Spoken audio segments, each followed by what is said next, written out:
S, வீடு, schools, hotels, store room இங்கெல்லாம் partition wall கட்டணும்னாலும் இப்போ பில்டிங் போனஸோட first choice Renocon Rapid Wall Panels.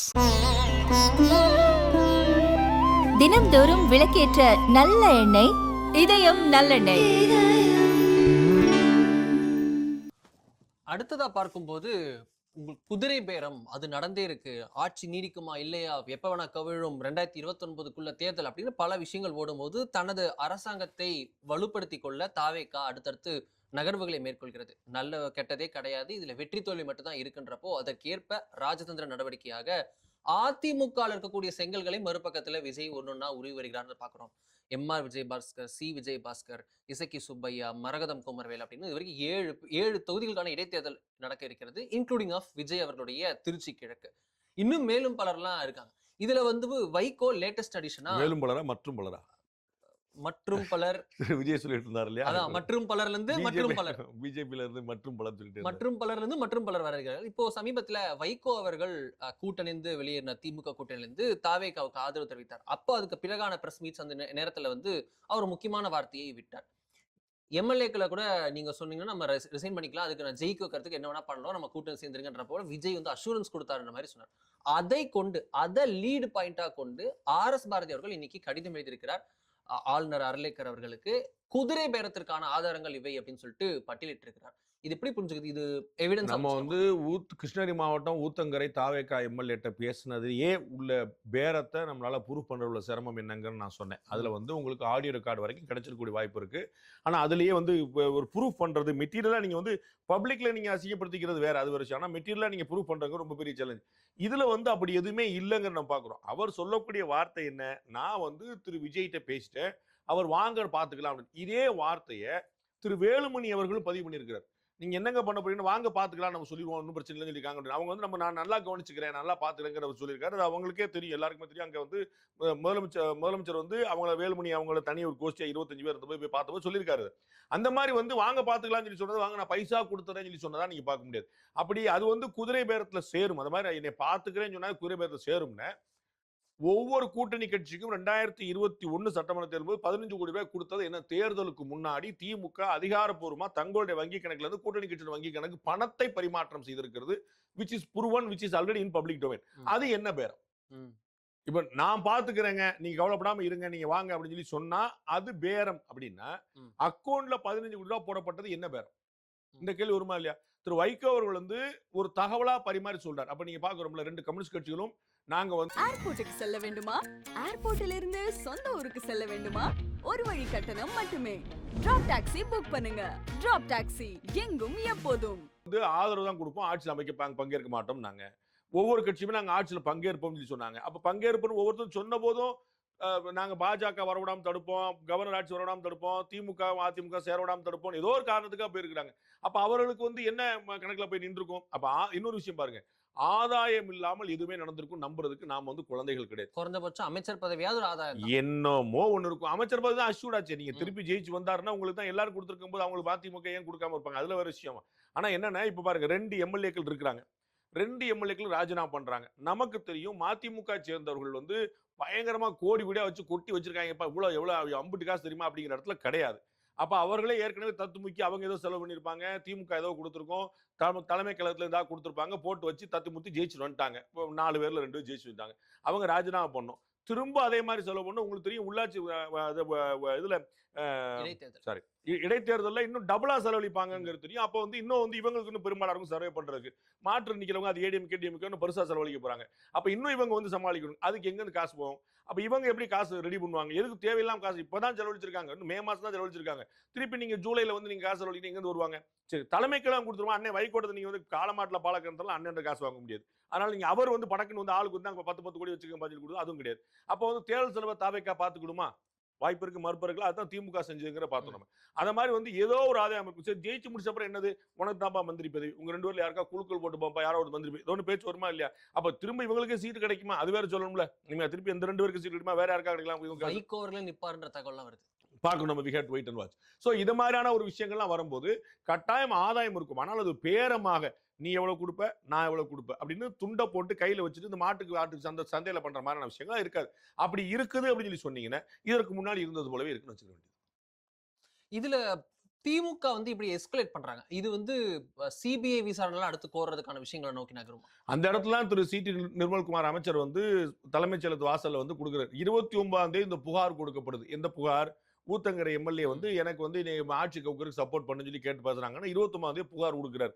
கரெக்டா 2 நாள்ல வந்து இன்னைக்கு காலைல வந்து ஆர்.எஸ். பாரதி அவர்கள் வந்து இந்த புகார் அனுப்புறாரு. அப்ப அது தெரிஞ்சுக்கிட்டு நம்ம மேட்டர் வந்து எக்ஸ்போஸ் ஆயிருமோ அப்படிங்கறக்கா பண்றாங்கன்னு திரு நிர்மல்குமார் சொல்றாரு. அதான் சிபிஐ விசாரணைக்கெல்லாம் போறதுக்கான எந்த ஸ்பேஸும் இல்ல. பாக்குறோம் கம்பேரிட்டிவ்லி கடந்த திமுக ஆட்சியோட இந்த தாவேக ஆட்சியில நாங்க சென்ட்ரல் கவர்மெண்டோட இணக்கமா தான் போவோம் நிர்வாக நடைமுறை விஷயங்கள்ல அப்படின்னு தமிழக முதலமைச்சரே பதிவு பண்ணியிருக்காரு. இன்னைக்கு நம்ம பேசிக்கிட்டு இருக்கும்போது தமிழ்நாட்டிலயுமே கூட அந்த 100 நாள் வேலைவாய்ப்பு திட்டம் ஜி.வி. ராம்ஜியா என்னமோ விஜி ராம்ஜியா அவங்க கரெக்டா பேரை சொல்லி வச்சிருக்கீங்க நீங்க ரைட். அதனால அந்த ஸ்கீம் 100 நாள் வேலைவாய்ப்பு திட்டம் வந்து இன்னையில இருந்து அமலாகுது. அந்த அணுமின் கதிர்வீச்சுகளுக்கான கனிமங்களை எடுக்கிறதுக்கான விஷயங்கள் வந்து எக்ஸ்டெண்ட் பண்ணப்பட்டிருக்கு. ஸோ சென்ட்ரல் கவர்மெண்ட் என்னென்னலாம் வந்து பண்ணிச்சோ அதெல்லாம் தொடர்றதுக்கான ஸ்பேஸ் தான் நம்ம இங்க கனடா பார்க்குறோம். எதிர்ப்போ இது இல்லாம வந்து இருக்கிற பார்க்குறோம். அப்படிங்கும் போது இவங்க வந்து ஒரு புகார் கொடுத்தாங்க, அப்படியா தாவேகா மேல கம்ப்ளைண்டா, உடனே வாங்கப்பா ஒரு சிபி விசாரணை பண்ணணும்னு சொல்லி போறதுக்கான ஸ்பேஸ் எல்லாம் கம்மி தான். அதனால இந்த விஷயத்துல வந்து நான் ஏற்கனவே குறிப்பிட தாவேகா ஊத்தங்கரை எம்எல்ஏ உடைய புகார் மேல ஒரு கான்கிரீட்டான ஒரு அரெஸ்ட் வரைக்கும் போய் ரிமாண்ட் வரைக்கும் போய் கன்விக்ஷன் வரைக்கும் கொண்டு போறதுலேயே ஒரு பெரிய சேலஞ்ச் இருக்குன்னு சொல்லும் போது இது வெறும் வாய்வழி புகார்கள் தான். இதுக்கு வந்து இது மெட்டீரியலிஸ்டிக் எவிடன்ஸ் எதுவுமே இருக்கிற மாதிரி தெரியல. சாதாரணமா வந்து ஒரு பேசிக்கிற புகார் தான். அதுக்கு எதுவும் லீகல் மெரிட் இருக்கிற மாதிரி நான் அறியல.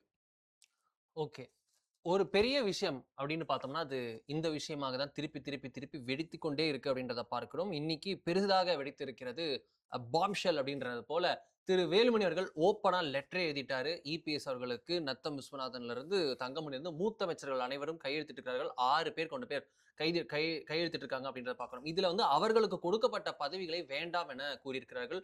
இதை வந்து அவர்களுக்கு சமீபத்துல பார்த்தோம், திரு வேலுமணி அவர்களுக்கு இது ப்ரொமோஷன் கூட நம்ம இதை சொல்லியிருந்தோம். ஏன்னா அவர் வந்து தலைமை நிலை செயலாளர்ல இருந்து துணை பொதுச் செயலாளராக கிட்டத்தட்ட நத்தம் விஸ்வநாதன், கே.பி. முனுசாமி அவர்கள் இணையான போஸ்ட்ல அதே போஸ்ட்ல அவர் கொடுக்கப்பட்டிருந்தது. அந்த போஸ்டும் வேண்டாம் என கூறியிருக்கிறார்கள். பல விஷயங்களை அடுக்கி இருக்கிறார்கள். அலை அலையாக சாறை சாறையாக பலரும் வெளியேறுகிறார்கள் குறிப்பிட்டிருக்காங்க. என்ன நடக்குது இந்த விஷயம்? இந்த இடத்துல ஒரு நோட் பாயிண்ட், கழக பொதுச் செயலாளர் அண்ணன் எடப்பாடியார் அவர்களின் பார்வைக்குன்னு சொல்லியிருக்காங்க. லெட்டர் பேட்ல எடப்பாடி பழனிசாமி போஸ்டர் இருக்கு. அனைத்து இந்திய அண்ணா திராவிட இன்னைக்கு வரைக்கும் நான் தான் வந்து வேற ஒரு பேட்டியில சொன்னேன், அதிமுக இப்போ வந்து 2 வகையா இருக்கிறாங்க. அந்த போர்க்கொடியே வந்து 2 கொடியா இருக்குது. போர்க்கொடியா ஒரு கொடியா இல்ல, 2 கொடியா இருக்கு. ஒண்ணு அதிமுக விட்டு கிளம்பி தாவேக்கால சேர்ற கொடி, அது வந்து தனி பச்சை கொடி, அந்த பக்கம் போயிருது. 2வது கொடி முக்கியமானது, அதிமுகலே இருந்து பஞ்சாயத்து கூட்டி கூட்டம்டோ வேற ஏதாவது பண்ணி நம்ம வந்து ஏடிஎம்கேல உடைய அதிகாரத்தை நம்ம கைப்பற்ற முடியும். திரு எடப்பாடி பழனிசாமி அவர்களை மாற்றி நாம் அதிகாரத்தை கைப்பற்ற முடியுமான்னு ஃபர்ஸ்ட் குரூப் பூரா போயிட்டே இருக்கு நம்ம பாக்குறோம். அதுல சிக்னிபிகண்டா நீங்க பார்க்க வேண்டியது இதுல பாத்தீங்கன்னா 1 திரு சி.வி. சண்முகம் பேரே இல்ல. 2 எம்.ஆர். விஜயபாஸ்கர் பேர் இருக்கு, கையெழுத்து இல்லை. ஏன்னா அவர் தாவேக்கால சேர போறாரு. அப்ப இருக்கிற கையெழுத்துலேயே அந்த மாதிரி வச்சு, ஏன்னா எவ்ரி டே டெவலப் பண்ணி காலைல எந்திரிச்சிட்டு இங்க ஒண்ணு பேசுறாங்க, அங்க ஒண்ணு பேசுறாங்க, அங்க ஒண்ணு பேசுறாங்க, மாறி மத்து. இதுல இருந்து என்ன தெரியுது, யாரோ ஒருத்தர் போறாங்க, அவ்வளவுதான். இப்ப அதான் நம்ம பாக்குறோம். எம்.ஆர். விஜயபாஸ்கர் வந்து இவருக்கு கூட சம்மதிச்சுக்க போய் தான் அவர் பேரை போட்டிருக்காங்க. ஆனா இந்த பேருக்கு கையெழுத்து வாங்குறதுக்குள்ள அவர் வந்து அங்க போய் ஜாயின் பண்ணிட்டார் அப்படிங்கிற பாக்குறோம். அப்ப நமக்கு என்ன தெரியுதுன்னா இது வந்து எவ்ரி மினிட் டெவலப்மெண்ட் நடந்துட்டே இருக்கு பாக்குறோம்.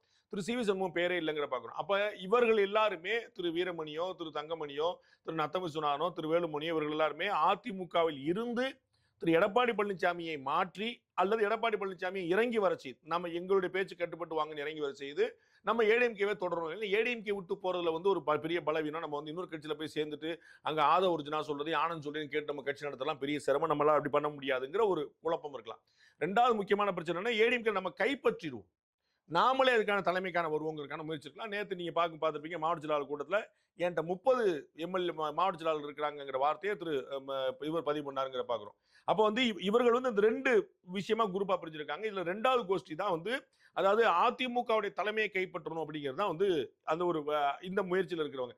முன்னாடி வந்து நான் கிளம்பி போறேங்கிறவங்கள அந்த கையெழுத்து போடாத எம்.ஆர். விஜயபாஸ்கர், சி. விஜயபாஸ்கர், உடுமலை ராதாகிருஷ்ணன், கடம்பூர் ராஜு, இவங்க எல்லாருமே கிளம்பி போறவங்களா அவங்க எல்லாம் போயிட்டாங்கன்னு பாக்குறோம்.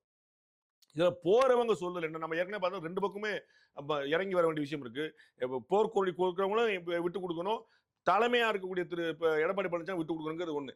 இதுல 2வது முக்கியமான விஷயம் என்னன்னு கவனிக்க வேண்டியது, இவர்கள் எல்லாருமே என்ன சொல்றாங்க, அதிமுக நீங்க வந்து திமுகவோட கூட்டணி போய் பேசுறீங்க, எங்களால முடியவே இல்லை. திரு எம்.ஆர். விஜயபாஸ்கர் சொல்லியிருக்கிறாரு, திரு சி. விஜயபாஸ்கர் சொல்லியிருக்காரு, ரொம்ப கனத்த இதே மாதிரி நாங்க ஒரே ஸ்கிரிப்ட் வேற ஆமா, அதே ஒரு எழுத்து தான் வச்சிருக்கேன். சி விஜயபாஸ்கருடைய லெட்டரும் எம்ஆர் விஜயபாஸ்கர் லெட்டரும் ஒரே வரி தான். அது யார் டிராஃப்ட் பண்ணி கொடுத்தாங்கன்னு தெரியல. சாட் ஜிபிடி இருக்கும். தெரியல. அப்ப ஒரே வார்த்தையை போட்டு வச்சிருக்காங்க. மேல முதல் வரியை தவிர மத்த எதுவுமே வித்தியாசம் இல்லை. அதுலயும் எம்ஆர் மட்டும் தான் வித்தியாசம். ஆமா, எல்லாமே அப்படிதான் இருக்கிறான்னு பார்க்க ஃபர்ஸ்ட் லைன் மட்டும் ஒரு சேஞ்ச் இருக்குன்னு நினைக்கிறேன். Okay. மத்த எல்லாமே அப்படியே தூக்கி அப்படியே காப்பி பேஸ்ட் பண்ண மாதிரி இருக்குன்னு பார்க்கலாம். டூல் கிட் சொல்லுவாங்கல்ல, அந்த மாதிரி வந்து அப்படியே காப்பி பேஸ்ட் பண்ணிருக்குன்னு பார்க்குறோம். அதுல அவங்க பயன்படுத்திருக்க விஷயங்கள் என்ன? திமுகவோடு சேர்ந்து நம்ம ஆட்சி அமைக்கிறதா அப்படிங்கிற ஒரு விஷயம் வந்து எங்களால முடியவே இல்லை, ஜீர்ணிக்க முடியல. நாமெல்லாம் தீய சக்தி திமுகன்னு சொல்லிட்டு தானே வந்தோம், திமுக எதிர்ப்புல தானே வந்தோம்னு சொல்லி சொன்னாங்க. அது வந்து உண்மை இல்லைங்கன்னு வச்சிருக்கேன். பல முறை சொன்னேன், இப்ப வேற ஒரு பேட்டிலையும் சொன்னேன். அதாவது இவர்கள் எல்லோருமே கட்சி மாறுவதோ, ஆட்சியை மாற்ற முயற்சிப்பதோ, எடப்பாடி பழனிசாமி தலைமை மாற்றம், எல்லோருமே அவரவருக்கு ஒரு ஹிடன் அஜெண்டா ஒண்ணு வச்சிருக்காங்க. அந்த அஜெண்டா ஒத்து வரணும்னா ஏதோ ஒரு காரணம் சொல்லிடுறாங்க. காரணமா, பொதுவான காரணமா என்ன இருக்குன்னா, நீங்க வந்து திமுகவோட சேர பாத்தீங்க. திரு சி.வி. சண்முகம் அவர்கள் இவர்கள் கூடவே இருந்தவர், இவர்களுக்கான குரலாக இருந்தவர், எல்லா சந்தர்ப்பங்களிலும் இவர்களுடைய சேர்ந்து பேட்டி கொடுத்தவர் திரு சி.வி. சண்முகம். அவர் ரொம்ப தெளிவா வந்து பேட்டி கொடுத்தாரு. இதே பிரச்சனை பெருசா ஓடிட்டு இருக்கும்போது திரு எடப்பாடி பழனிசாமி எங்கள்கிட்ட பேசினாரு. என்ன? திமுக ஆதரவளிக்கும், நம்மெல்லாம், நான் வந்து முதலமைச்சரா இருப்பேன், நம்மெல்லாம் ஆட்சி அமைக்கலாம், திமுக வெளில இருந்து ஆதரவளிக்கும். அப்ப நாங்கெல்லாம் மாட்டேன்னு சொல்லிட்டோம். என்ன பாருங்க, அப்படியே நின்றுச்சு. மறுநாள் வந்து ஒரு ப்ரொபோசலோட வந்தாரு. திரு திருமாவளவன் முதலமைச்சரா இருப்பாரு, மிச்சம் 33 அமைச்சரும் நாம எடுத்துப்போம், டிஎம்கே வந்து ஆதரவு கொடுக்கணும், அதற்கு நாங்க சம்மதிச்சிட்டோம்னு சொன்னாரு திரு சி.வி. சண்முகம். நாங்க சம்மதிச்சிட்டோம், ஆனா எடப்பாடி பழனிசாமி சம்மதிக்கும், நான் முதலமைச்சரா இருந்தா தான் வருவேன். அப்ப இந்த ஸ்டேட்மெண்ட் உண்மையா இருந்தா, திரு சி.வி. சண்முகம் சொன்ன உண்மையா இருந்தா, இவர்கள் திமுகவோட சேர்றதுனால நாங்க போனோங்கிறது பொய். ஏன்னா திருமாவளவன் முதலமைச்சரா இருந்தாலும் திமுக தயவு தேவை, எடப்பாடி பழனிசாமி முதலமைச்சரா இருந்தாலும் திமுக தயவு தேவை. அப்ப திமுகவுடைய தயவோடு தான் இருக்குன்னு முடிவு பண்ணிட்டாங்க. அப்புறம் திமுக கூட திரு எடப்பாடி பழனிசாமி சேர முயற்சி பண்ணாருங்கிறனால நாங்க போயிட்டோங்கிறது சரியாங்கிற கேள்வி வருது. திரு சி.வி. சண்முகம் சொன்ன பேட்டி என்ன இப்ப பாத்துறோம். நடக்க முடியாத, நினைச்சு பார்க்க முடியாத, சிந்திக்க முடியாத ஒரு வாய்ப்பு. சமுதாயத்திலேயே மிகவும் மிக மிக பின்தங்கி இருக்கிற தாழ்த்தப்பட்ட சமுதாயத்தை சேர்ந்த ஒருவருக்கு முதலமைச்சர் பதவி வாய்ப்பு வந்தது. திமுகவோட ஆதரவோடு ஆட்சி அமைக்கின்ற போது கம்யூனிஸ்டர்கள் நேரடியாக டக்குன்னு என்று அவருக்கு ஆதரவு கொடுத்த உடனே திரு திருமாவளவன் அவர்களை முதலமைச்சராக ஆக்குகிறோம் என்று திமுகவால் முன்மொழியப்பட்டது. அவர் மட்டும் முதலமைச்சர் பதிலும் திமுக, அண்ணா திமுக எடுத்துக்கொள்ள வேண்டும்.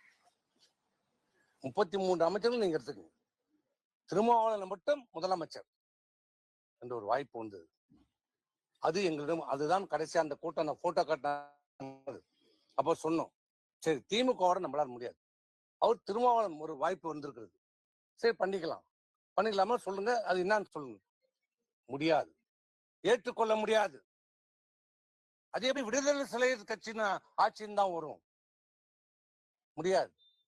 நான் இருந்தால் நான் முதலமைச்சர், இல்லை என்றால் நம்ம எதிர்கட்சியாக செயல்படுவோம். இந்த சேம் வேர்டு யூஸ். நான் இருந்தால் முதலமைச்சர் நான், இல்லை என்றால் எதிர்கட்சியாக செயல்படுவோம் என்று சொன்னார். அப்போ சரி இதுவும் வேண்டாமா கேட்டேன்.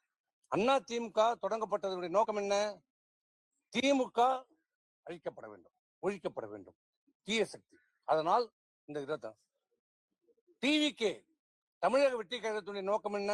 திமுக ஒரு தீய சக்தி. நம்ம 2 பேருடைய நோக்கமும், அண்ணா திமுகவும் தமிழக வெற்றி கழகம் நோக்கமும் திமுக அழிக்கப்பட வேண்டும். நீங்க திமுகவோட போறன்ற மனநிலையில வந்துட்டீங்க. அதை நீங்க பரிசீலனை செய்யும் போது ஏன் நம்ம அனைத்து இந்திய அண்ணா திராவிட முன்னேற்ற கழகம் திரு மாண்புமிகு முதலமைச்சர் திரு விஜய் தலைமையிலான அந்த ஆட்சிக்கு ஆதரவு கொடுக்க கூடாது என்று கேட்டோம். இதுதான் எங்களுக்கும் அவருக்கும் கருத்து வேறுபாடு வந்தது. அவர் எந்த இதுக்கும் ஒத்துக்கொள்ளவில்லை என்றதால் தான் நாங்கள் வந்து விட்டோம். இதுதான் நடந்த உண்மை. இதுதான் நடந்த உண்மை. இதுல எந்த விதமான ஒளிவு மறைவே கிடையாது. எங்க மனசகத்தை உண்மையை இன்னைக்கு எல்லாத்தையும் சொல்லிட்டோம். எந்த காலத்திலையும் இன்னைக்கு சொல்கிறார், நான் கையெழுத்து போட்டு தானே இவர்கள் எம்எல்ஏ ஆனார்கள். ஏற்பம் உண்மைதான், பொதுச் செயலாளர் கையெழுத்து போட்டுதான் ஆகணும். அந்த பொதுச் செயலாளர் உருவாக்குறது யாரு? இந்த தொண்டர்கள். ஸோ நம்ம தெரிஞ்சுக்கிறோன்னா ரொம்ப சிம்பிளா, இவர்கள் வந்து திமுகவோடு திரு எடப்பாடி பழனிசாமி கூட்டணி அமைக்க முயற்சி பண்ணார் அப்படிங்கிறக்கா வெளியே போல. எடப்பாடி பழனிசாமி முதலமைச்சராகணும்னு ஆசைப்பட்டாரு, நாங்கெல்லாம் அமைச்சராகணும்னு ஆசைப்பட்டாரா? அப்படி இல்ல. இந்த ஒரு கேள்விக்கு தான் பதில். அதனால வந்து 2 பக்கமும் இறங்கி வரணும். திரு எடப்பாடி பழனிசாமி இறங்கி வரணும். முன்னாள் அமைச்சர் பெருமக்கள் இறங்கி வரணும். ஆனா 2 பக்கமே இந்த மிஸ்ட்ரஸ்ட் தான் முக்கியமான காரணமே தவிர, கொள்கை ரீதியான விஷயங்கள் காரணம் இல்லைங்கிறது தெரியுது. இதுல தலைமை மாற்றத்தை நோக்கி நகர்கிறதுன்றாங்க. கைப்பற்றுவதுன்ற வார்த்தையை நீங்களும் பயன்படுத்துறீங்க. அதை நோக்கி போயிருச்சா? டிசம்பர்ல பொதுக்குழு கூட. ஒரு காம்ப்ளிகேட்டடான விஷயம். நம்ம வந்து அது சுலபமா இல்ல. ஏன்னா வந்து திரு எடப்பாடி பழனிசாமி ரொம்ப பிரில்லியன்ட்டா வந்து கட்சியுடைய சட்டதிட்ட விதிகளையே மாத்தி வச்சுட்டாரு. 40 மாவட்ட செயலாளர்களுடைய ஆதரவு இருந்தா தான் பொதுச் செயலாளர் பதவிக்கு போட்டியிடவே முடியும். தேர்ந்தெடுக்கப்படுறது அப்புறம். பொதுச் செயலாளர் பதவிக்கு போட்டியிடறதுக்கு 20 மாவட்ட செயலாளர்கள் முன்மொழியணும், 20 மாவட்ட செயலாளர் வழிமொழியணும். 40 மாவட்ட செயலாளர் இருந்தா தான் போட்டி விடவே முடியும்.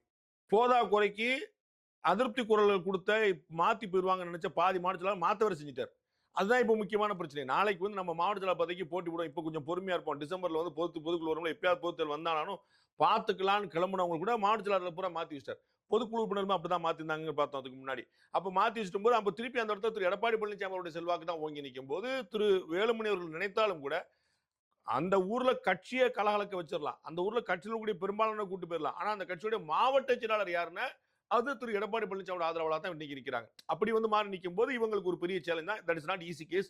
One more complication. நீங்க சொன்னீங்க 1008வது முறையாக அதிமுகவில் பிளவு பற்றி அப்படின்னு சொன்னீங்கல்ல, அது எம்ஜிஆர் மறைவுக்கு பிறகு, ஜெயலலிதா மறைவுக்கு பிறகு, இப்ப தேர்தல் தோல்விக்கு பிறகு எல்லாமே தொடர்ந்துட்டு தான் இருக்குது. அது இன்னும் தொடர்ந்து இட்ஸ் நாட் ஈஸி ப்ராசஸ். நாளைக்கு வந்து சென்ட்ரல் கவர்மெண்ட் ஒரு பக்கம் சப்போர்ட் பண்ணுது. எங்க சப்போர்ட் போகும்? அதான் சொல்ல வரேன். பண்ணுது, எலெக்ஷன் கமிஷன் பண்ணுது, இப்படிலாம் நிறைய பேசுவோம். நம்ம 1008 முறை பேசிட்டு இன்னும் 10,000 முறை பேச வேண்டியிருக்கு. அதனால ஏன் இன்னைக்கு யோசிக்கிறீங்க? அப்படிலாம் வந்தா கூட it will take long time. It's not going to be easy cake. நாளை காலையில் இது முடிஞ்சிருக்கிற சமாச்சாரம் இல்லை. இதுவும் முடிவதாக இல்லை, எதுவும் முடிவதாக இல்லை. எது தொடர்ந்தாலும் நாமும் தொடருவோம் அப்படின்றத பார்க்கிறோம். தொடர்ந்து இன்னொரு நேரலையில பார்ப்போம். அதுவரை நன்றி, வணக்கம்.